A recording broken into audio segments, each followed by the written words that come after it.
ইউরোপের দেশ মাল্টাতে, আর মাল্টার রাজধানী ভ্যালেটাতে ভাবতে পারছেন এই সেই বিল্ডিং থেকে দ্বিতীয় বিশ্বযুদ্ধের পরিচালনা করা হতো। মাস্টার মাইন্ড এখানে তারা বসেছিল। ধরলে যেন অনুভূতি পাওয়া যায় সেই দ্বিতীয় বিশ্বযুদ্ধের।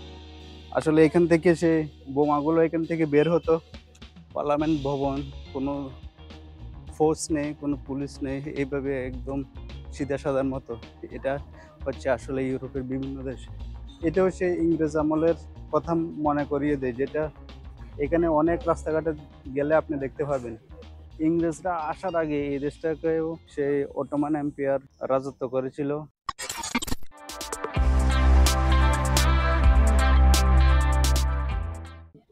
বন্ধুরা, স্বাগত জানাচ্ছি আরেকটি নতুন ভিডিওতে। এখন আছি ইউরোপের দেশ মল্টায়, আর তাদের রাজধানী ভ্যালেটাতে। এই শহরে অনেক কিছু দেখার মতো আছে, কারণ এই শহরটাকে ব্রিটিশরা প্রায় 150 বছর তারা রাজত্বে রেখেছিল, তাদেরকে গোলামি করে রেখেছিল এই দেশটাকে। তাই আজ 2025-এ এই দেশ থেকে ইংরেজরা চলে গেলেও এখানে এত নিদর্শন তারা রেখে গিয়েছে যা অনেক দেখার মতো, যেগুলো এখন অনেক আর্ট মিউজিয়াম এবং বিভিন্ন ধরনের প্রদর্শনীতে তারা বিভাজিত করে রাখছে। তো এই শহরটাকে আজকে দেখার জন্য এসেছি। আসলে ইংরেজরা কেন এই শহরটাকে তাদের গোলামি করে রেখেছিল, কি কারণে। এই যে দেখতে পাচ্ছেন এখানে সেই গ্রেট ওয়াল নামে পরিচিত। আপনাদের যদি এদিকেও যদি দেখাই, এই যে সুদূর সামনে পুরোটাই যে মাল্টা মেইন সিটি ভ্যালেটাকে একবার ঘিরিয়ে আছে, যেন এটা এক অনন্য দর্শন। দুদিকে মাঝখানে রাস্তা, আর রাস্তার দুদিকে এই ওয়ালগুলো সুন্দর করে দাঁড়িয়ে আছে এখনো 150 বছর পরে। এই শহরটা খুবই বিখ্যাত, কারণ ওয়ার্ল্ড ইউনেস্কো হেরিটেজের আন্ডারে পুরো শহরটাই ভাবতে পারেন। আর এখানে লুকিয়ে আছে ব্রিটিশ সাম্রাজ্যের অনেক নিদর্শন।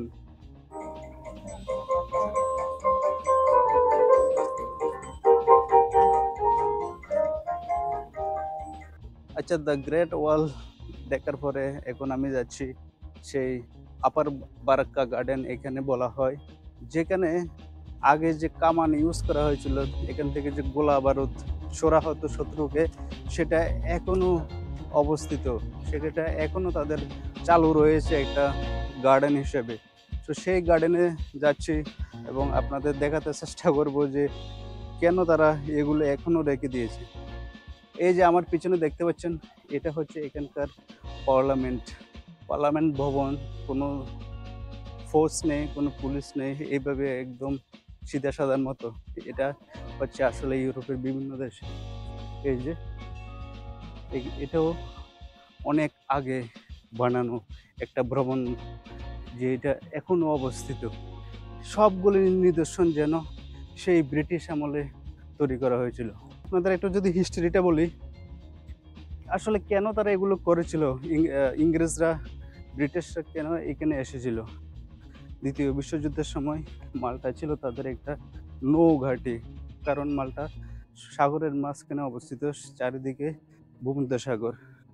এখান থেকে যুদ্ধ চালানো তাদের জন্য খুব ইজি ছিল। তাই জন্য মাল্টাকে তারা একটা নৌঘাঁটি করে বানিয়ে রেখেছিল। সেই জন্য বিভিন্ন নিদর্শন এখনো আছে, আর এখান থেকে তারা পুরো বিশ্বে যুদ্ধ পরিচালনা করত।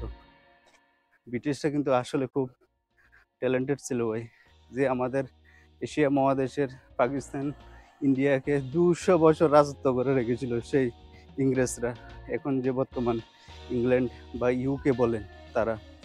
বন্ধুরা, এই যে আমার সামনে একটা বিল্ডিং, সিধা সাদা একটা বিল্ডিং দেখতে পাচ্ছেন, এটা হচ্ছে এখানের প্রাইম মিনিস্টার হাউস, যেখানে পার্লামেন্টারি অধিবেশন এখানে বসে।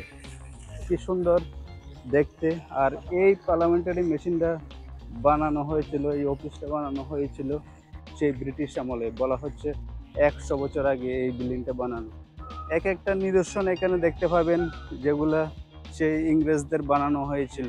প্রত্যেকটা ছোট ছোট আর্ট তারা ব্যবহার করা হয়েছিল।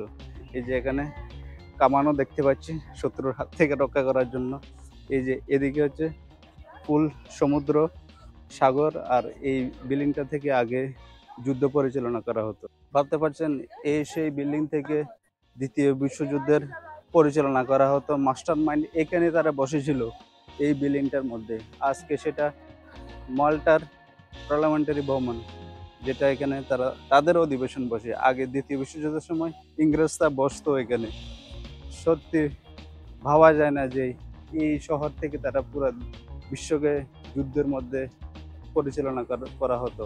আচ্ছা বন্ধুরা, আপনাদের একটা ইন্টারেস্টিং কথা জানিয়ে রাখি, সেটা হচ্ছে এখন যে বর্তমান মালটা, এটার মধ্যে যত টুরিস্ট আসে, বিভিন্ন দেশ থেকে যত ভ্রমণীরা এখানে আসে, তার মধ্যে সবচেয়ে বেশি টুরিস্ট আসে সেই ইংরেজরাই, ইউকে থেকে, ইংল্যান্ড থেকে। বন্ধুরা, এখন আমি যাচ্ছি সেই আপার বারাক্কা গার্ডেন, যেখানে এখনো কামান থেকে গোলা ছোড়া হয়।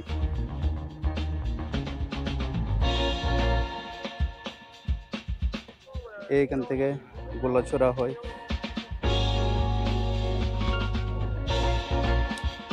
বারাক্কা গার্ডেনে এসে দেখতে পাচ্ছি অনেক ইংরেজরা এখনো এখানে আসছে, যা মনে হয় তারা দেখতে এসেছে আগে তাদের বাপ দাদারা কেমন ভাবে এই পুরো বিশ্বকে চালাইছে।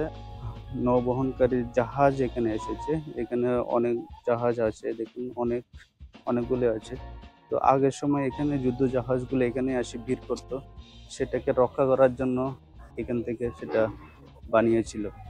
বন্ধুরা, সেই কামানগুলো দেখুন, এখানে ধরলে যেন অনুভূতি পাওয়া যায় সেই দ্বিতীয় বিশ্বযুদ্ধের। আসলে এখান থেকে সেই বোমাগুলো এখান থেকে বের হতো। ভিতরে কি ভাই, এখনো ডর লাগছে যেন বোমা বের হবে। এই যে দেখতে পাচ্ছেন এখানে আরেকটা, এখনো এখানে দ্বিতীয় বিশ্বযুদ্ধের সময় এগুলোই ব্যবহার করা হয়েছিল, যে ইংরেজরা বিভিন্ন শত্রুর পক্ষে, যেটা এখনো এখানে নিদর্শন হয়ে আছে। এই যে দেখুন, এখন সে আপার বারাক্কা গার্ডেনে কামানগুলো দেখার পর এখন যাচ্ছি আরেকটা নিদর্শনে। আর্ট অফ মিউজিয়াম আছে, দেখা যাক এখানে ওইটা দেখতে কেমন।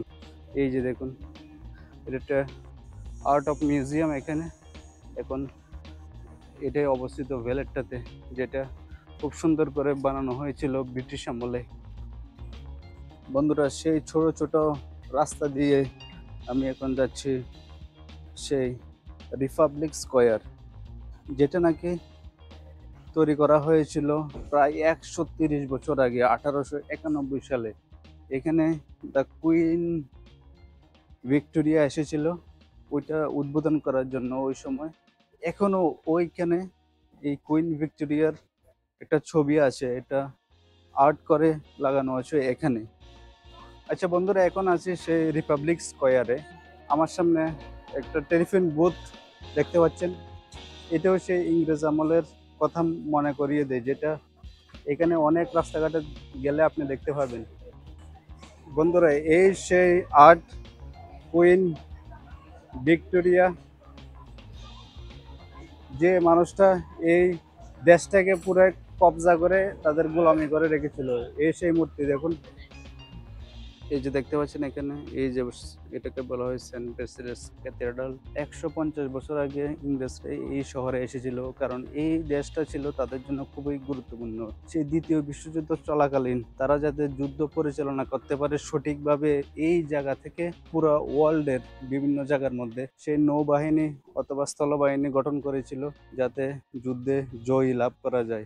এই যে প্রত্যেকটা রাস্তাঘাট যেন সেই তৈরি করা হয়েছিল ব্রিটিশ আমলে, এখনো সেই ছোট ছোট নিদর্শন। এটা রিপাবলিক স্ট্রিট। তো টোটালি মালটা থেকে 1970 সালের মতো এখান থেকে তারা সব সেনাবাহিনী নিয়ে চলে গিয়েছিল। সেই মালটা এখন এটা ইন্ডিপেন্ডেন্স ডে। ইংরেজরা আসার আগে এই দেশটাকেও সেই অটোমান এম্পায়ার রাজত্ব করেছিল। নিদর্শনা বিভিন্ন স্থাপনা এখনো তারা এমন আছে যে যেগুলো আরব কান্ট্রির সাথে মিল আছে। সো বন্ধুরা, এরকম অনেক নিদর্শন এই শহরে পাবেন, যেটা সেই ইংরেজ আমলে তৈরি করা হয়েছিল। পথে পথে যেদিকে যাবেন চোখ পড়লে দেখা যাবে সেই অনেক নিদর্শন ইতিহাসের সঙ্গে জড়িত। তো আপনাদের দেখানোর চেষ্টা করলাম যে এই শহরের ইংরেজ আমলের সে 150 বছর পুরনো কি কি নিদর্শন ছিল, কেন তারা এসেছিল, আর কেন এগুলো বানিয়েছিল, কেন তারা এই শহর গোলামি করেছিল, সেটা দেখানোর চেষ্টা করলাম এই ভিডিওতে। সবাই ভালো থাকবেন, সুস্থ থাকবেন, দেখা হবে অন্য কোনো ভিডিওতে।